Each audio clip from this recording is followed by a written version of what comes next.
Good evening, Laker fans. It is February 28th, 2019. Tomorrow, the Lakers host the Milwaukee Bucks at the Staples Center. It's really hard to be a Laker fan right now. They're just not really doing it, but even though we know they can. I am Rachel A. Smith, your hostess, and welcome to my channel, the RAS.Laker Girl. What do we have coming up? Well, I'm going to start with the Milwaukee Bucks and why the Lakers must. And yes, they do say it, fear the deer. The Milwaukee Bucks are 47-14 record. That is a lovely winning record because it's the #1 in the entire NBA league. The Warriors are actually 4 games behind the Milwaukee Bucks. This puts them, of course, first in the Eastern Conference and first in the NBA. They are currently on a 6-game winning streak. Bucks are coming off a 140 overtime win against the 9th in the Western Conference, Sacramento Kings. So last night, in that game, guard Eric Bledsoe, he did have a triple-double. He also had the most rebounds for the Deer at 12. Nikola Mirotic, he is a trade deadline acquisition. He was second in the top rebounding of the Deer at only 8. Giannis Antetokounmpo, listed as both guard and forward on the roster. He had 14 points for the night. His season average is 27 points, 12 rebounds, and 6 assists per game. So, Kings were not wrong to try and hold down Giannis Antetokounmpo to win this game. However, 4 other players, that would be Chris Middleton, Mirotic, Brogdon, and Bledsoe, all had 20-plus points on their own, apart from Giannis Antetokounmpo. So, also, let's keep in mind that Bucks head coach Mike Budenholzer, he has been keeping a strict eye on Giannis's minutes. That's the Greek Freak, by the way, in case you don't know. He's only supposed to average 33 minutes per game. Giannis did not play Monday night against the Chicago Bulls, and he will likely miss either Friday or Saturday's game, depending on our luck, because they want to keep him out of any back-to-backs until the playoffs start, and, you know, that sore knee recovers a little bit more.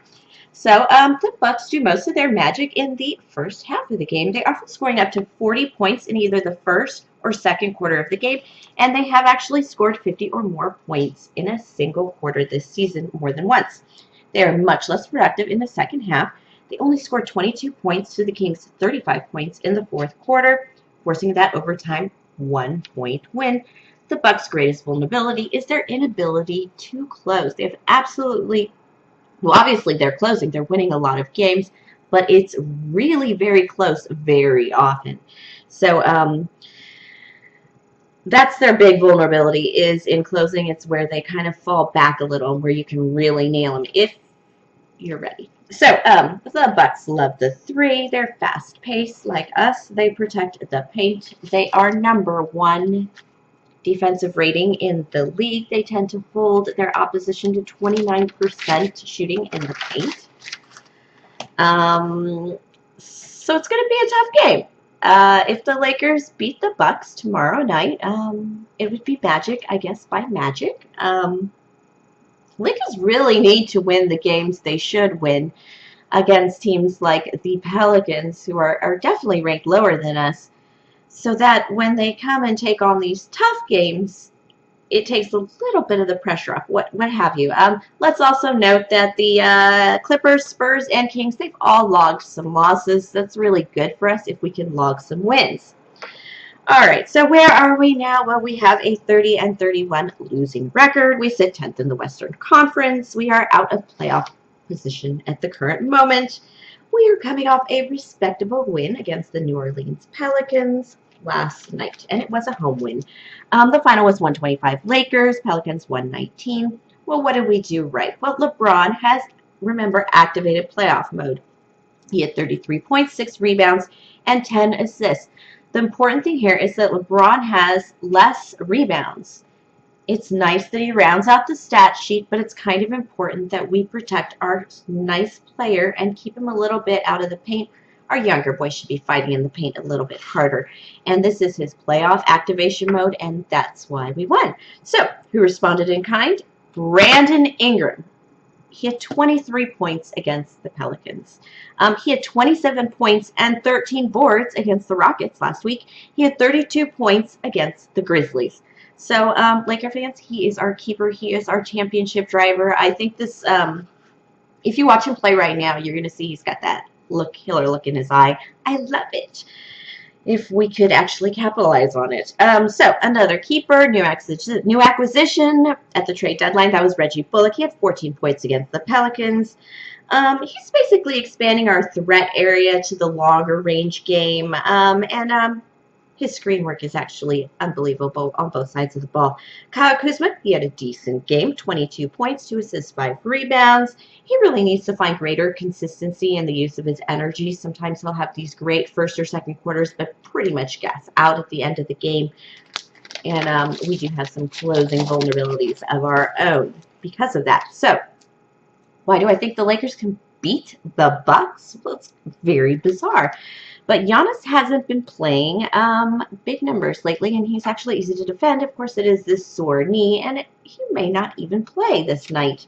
The Bucks have many other scorers on this team, but they start playing uphill when the Lakers start playing downhill and playing our best, which is in the third and fourth quarters. And you know you can't win the game unless you win the fourth quarter. Well, by the end of the fourth quarter. As long as they don't fall significantly behind, although the Bucks have been known to let many an opponent back into a game after getting ahead by a lot of numbers. If we play the same way we play against the Warriors with such great intention that we can't lose, we can't lose. We are actually a pretty good team when we play well, when we choose to play well. And I really don't know why we don't play well sometimes. But either way, the Lakers are not going to get creamed. This is a contending team. We always play pretty hard. This is our playoff activation mode, and some of our players don't look very well in that mode right now, and I expect them to be gone after this season. But the Lakers really just need to figure out how to get some momentum and win consistently, regardless of the opponent, whether they are a higher ranked opponent or a lesser opponent. For some reason, we win better against a higher ranked opponent. We just love a good challenge, I suppose. So it should be a really great game. Good luck tomorrow night, Lakers. That will be at 7:30 p.m. Staples Center in LA against those Milwaukee Bucks. Thank you for listening, Laker fans. I am Rachel A. Smith, the RAS.Laker Girl, and good night.